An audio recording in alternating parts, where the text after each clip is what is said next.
Hey guys, Zach from Team Crimson here, bringing you my Nova Grappler deck profile post the Heroic Evolution. We'll jump right into it.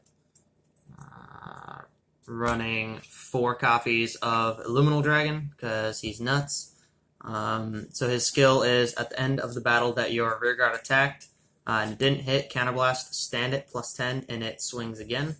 And then his second skill is if an attack didn't hit, other than this unit, +15 to him. So he's an Azure Dragon on roids, and he's kind of like, he reminds me of Maximum, but he gains more power.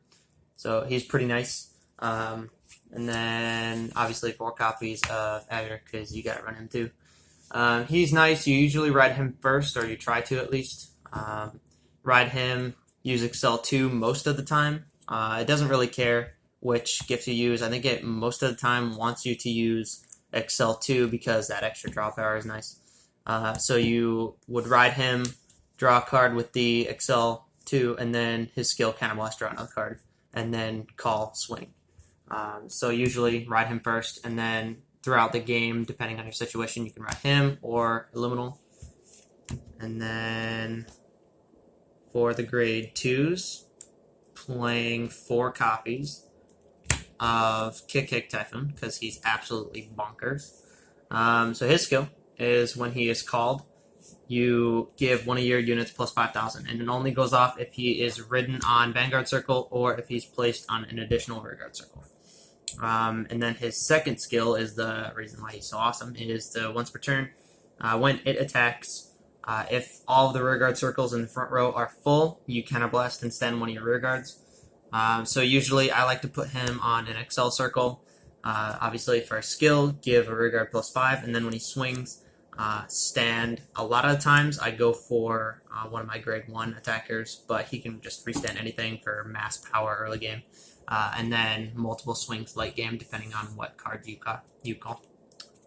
So then 4 copies of Stylish Hustler. His skill is pretty nice too. When a rearguard would be retired by an ability of your opponent's card, you Soul Blast and return it to your hand instead. So that's pretty nice against control-based decks. You can just Soul Blast and add it to hand.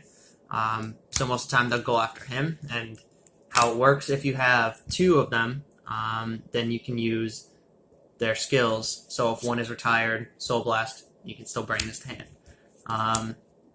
And if they full board wipe, you can use both of their skills to return them each to hand. So it's pretty nice.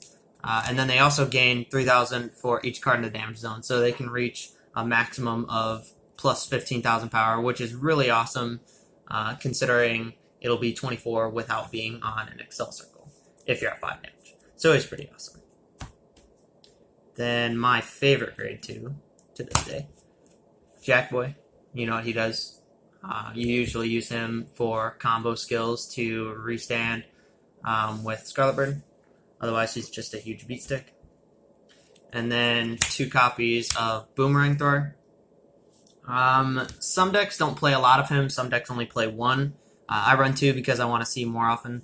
And then a lot of times my opponents in particular like to damage deny me, and this deck counterblasts a lot.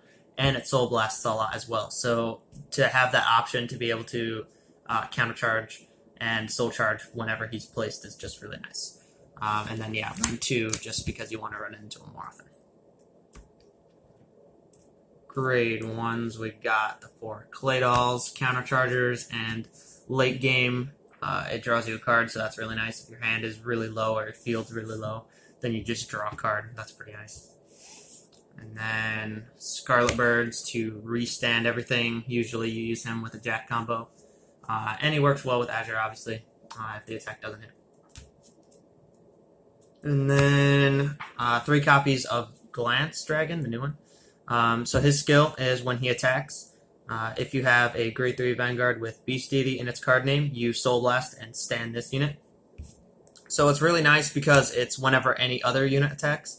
So you can just do it whenever Vanguard attacks, another Rearguard attacks. Usually how I do my combo plays is I give him the 5k power from Kick if I place him on the Excel circle. So then that way he's hitting for 13. It's low, but it gets it done. as long as they don't do triggers. So then you swing with him, and then you swing with kick, skill, stand him back up, swing again, and then you can do his skill later. He's 13, and then Illuminal can bump him up to 23, so he hits for even bigger numbers. So he's just a really nuts card. Early game, you don't really have to use him unless you want to pressure them. That's fine. Otherwise, I kind of save him for when they're at like 5 damage or 4 damage maybe. That way he doesn't get shut down with trigs. And then finally the trigger lineup. We have 7 crit, 5 draw, and 4 heal. I run it like that because I like to have the draw power still. I know a lot of decks I see run 8 crit, but me in particular, I do like the draw power. It's nice to be able to draw into pieces a lot faster. And then I feel like 7 is enough. And that's basically it. That's about it, yeah. So please like and subscribe, and we'll see you next time.